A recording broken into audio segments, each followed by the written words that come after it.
Hello friends, இந்த வீடியோவில் நாம் ஒரு குருமா ரெசிபி பார்க்க போகிறோம்.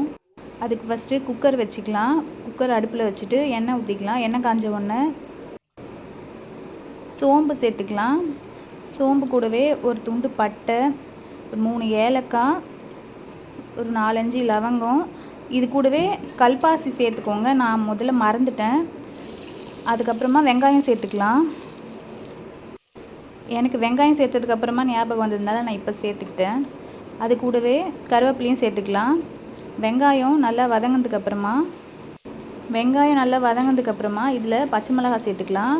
இந்த குருமாவுக்கு காரமே பச்சை மிளகாவோட காரம் மட்டும்தான். உங்களுக்கு எவ்வளோ காரம் தேவையோ அவ்வளோ மிளகாய் சேர்த்துக்கோங்க.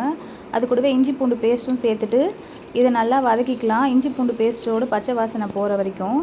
அப்புறமா 2 தக்காளியும் சேர்த்துக்கலாம். தக்காளியும் சேர்த்துட்டு கொஞ்சம் உப்பு சேர்த்துக்கலாம்.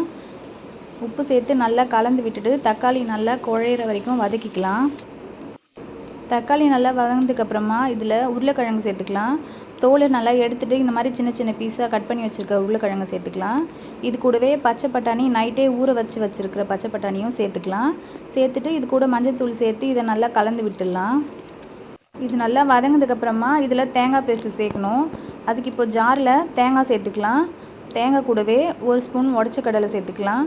அது கூடவே 5 முந்திரி பருப்பு, 1 ஸ்பூன் சோம்பு, 10 நிமிஷம் சுடு தண்ணியில் ஊற வச்சுருக்க கசகசா, இதெல்லாம் சேர்த்துட்டு நல்லா பேஸ்ட்டாக இந்த மாதிரி அரைச்சி எடுத்துகிட்டு வந்துடலாம். அரைச்சிட்டு வந்த பேஸ்ட்டை இப்போ குக்கரில் சேர்த்துடலாம். சேர்த்துட்டு இப்போது குருமாவுக்கு தேவையான அளவு தண்ணியும் சேர்த்துட்டு இதை நல்லா கலந்து விட்டுடலாம். உங்களுக்கு எவ்வளோ திக்னஸ் வேணுமோ அந்த அளவுக்கு நீங்கள் தண்ணி சேர்த்துக்கோங்க.